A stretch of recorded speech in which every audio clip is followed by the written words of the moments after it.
Greetings, everyone. I'm now sunny San Diego, right down the street from the convention hall. I'm gonna make my way over to Hall H to hopefully see George Lucas. Very least, I'll be able to draw him. Other than that, it's been a good morning.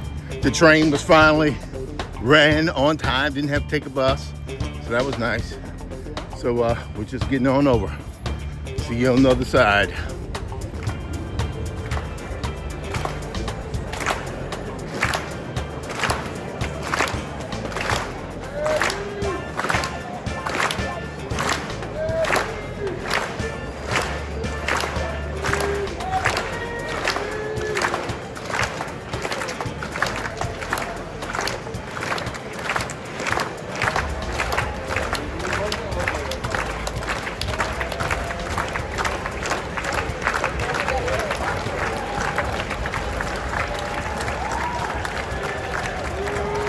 Without further delay, let's please welcome to the stage the Senior Director of Programming for COMICON International, Eddie Ibrahim.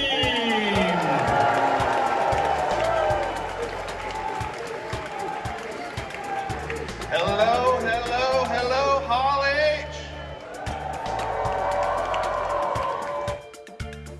Welcome to one of the most highly anticipated panels of COMICON 2025. The sneak peek of the Lucas Museum of Narrative Art. It is my great honor to introduce our panel's moderator and one of the coolest sci-fi nerds in the building, Oscar-nominated actress, Grammy and Emmy award-winning musician and producer, Queen Latifah.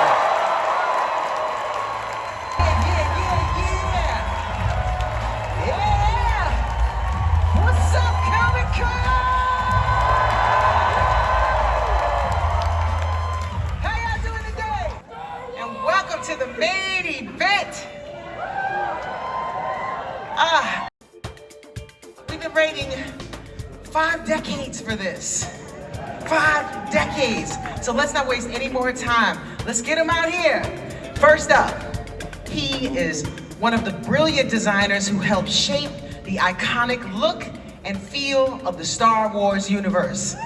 His concepts were instrumental in creating the worlds, the characters, and the vehicles we all love. You'll see some of his work on display at the museum. Put your hands together for Academy Award-winning artist and production designer, Doug Chieh. Next up, one of the most beloved filmmakers of our time. He's written and directed some of our favorite dark fantasies. Films including Pan's Labyrinth and The Shape of Water. He's the visionary bringing back Frankenstein to life later this year. And he's one of the museum's incredible board members. So please give it up for 3-time Oscar winner, Guillermo del Toro!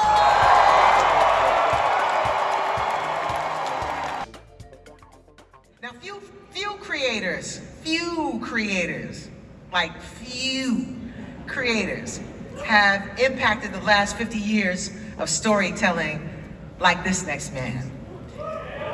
He revolutionized filmmaking, not just through spectacle, but through a deeply human lens.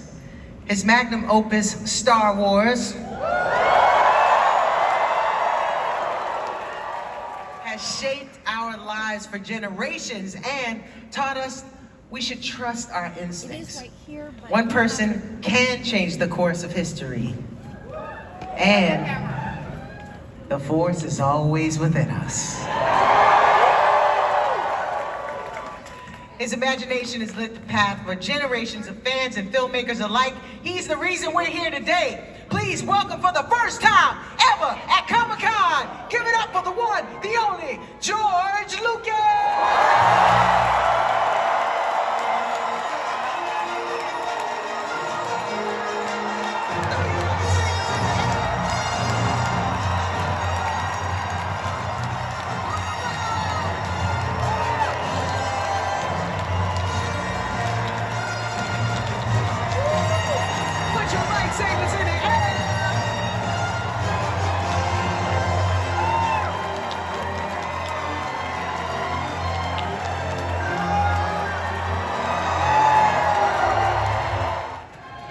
Sorry, what does 50 years of love sound like?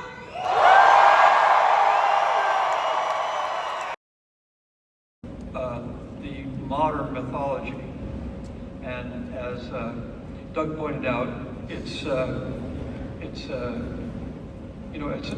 more of an exact science than people think it is, and it's a way. The art part of it is a way of making it really accessible to people and make it so they believe it. Well, again, one of the things that we deal with is the history of illustration, because this really is about illustration and about the mythology that creates the stories, and that the orators who, like in Greece, were highly respected above everybody because the stories were so important. These are the things that we believe in. Some people believe in science, but science is an opinion. It's not real any more than stories are real. But the idea of the common mythology that we believe in today, like love and community, and all of it, we've got like 33, 40 different galleries, and those galleries all are illustrations of a particular mythology that we live with today. Whether it's love, whether it's work, these are all not real, but it's an idea that gives us a common belief system. And in a common belief system, you can't build anything. You can't build pyramids, you can't build palaces, you can't build airplanes, you can't do anything by yourself. You have to have people you can do it with. And one of the issues, ultimately, one is family, is that I believe, and I think most people believe, that most families are dysfunctional. You always have somebody in there who, okay, we'll kind of live with them a little bit, or her. But the thing about the Rockwell painting that she's talking about is that it's a group of paintings are called the Four Freedoms. One of them is the freedom from want. And what it is a painting of mom bringing in a turkey. And everybody's sitting around the table, all smiling and looking, and they're, the idea that Uncle Jim is drunk around the corner, or Sally and Billy are going to get divorced, or they're having a huge argument. All that is not mentioned. But what it does say is the modern mythology is not that the Indians fed the pilgrims and saved them from starvation, because that would have gone away a long time ago. What it's really about is family. And people go to Thanksgiving and inevitably say, oh God, I don't want to do this again. There's going to be fights, there'll be this, and I have to deal with my dad, I have to do, it's all kind of, oh, well, I guess I've got to. Well, you've got to, because that painting tells you that family is important. It's part of what we need to keep society together, even if it's tough. And that's, a lot of the art centers around those ideas of what we believe in and how important that is to us to have a community and to be able to build off of a common belief. And it's especially together today because of the fact that the world is becoming a smaller place. There are a lot of different common beliefs out there. It used to be easy because they were far away and it was hard to get to interact with that. But now, we're experiencing, in a lot of ways, the fact that there's a lot of different beliefs, and there's a lot that aren't common. And the society cannot exist without a common belief system. And that's where illustration is vital, to show you what that means in everyday life.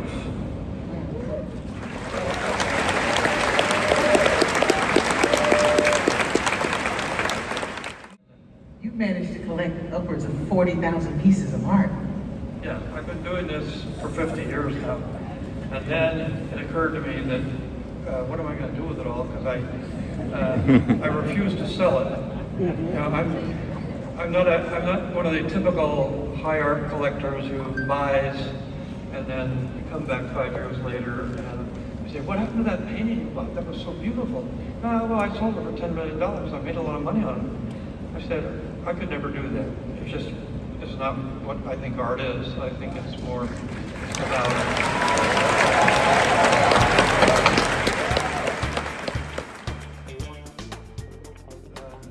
I've worked with hundreds of illustrators in my life, and they're all brilliant, they're all great, but they don't get recognized for anything.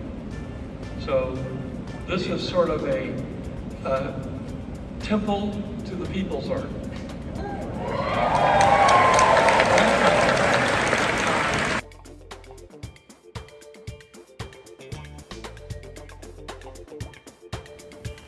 I've loved Star Wars since I was a young boy.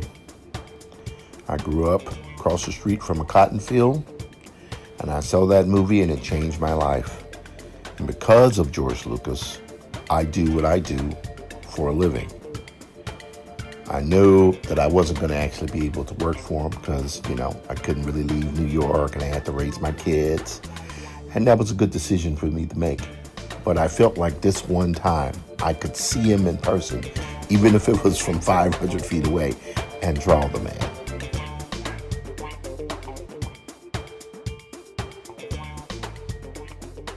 I've been drawing my entire life as a visual Afrofuturist. If the Lucas Museum wants something that's completely different than anything they may have, consider getting something that is Afrofuturist. And like Mr. Lucas said, I never sold my art. I have everything that's collected.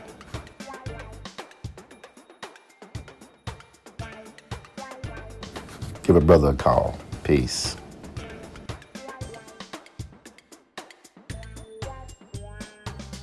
Who is responsible for me doing all those crazy drawings over the years? Here are the culprits. Peace. All right, could both of y'all wave to the camera here, please? Wave to the phone there. No, other hand. All right. State your name for the record, please. What's your name, sir? And what's your name, lady? Okay, and you all are who? Who are you? Okay, and who are you the parents of?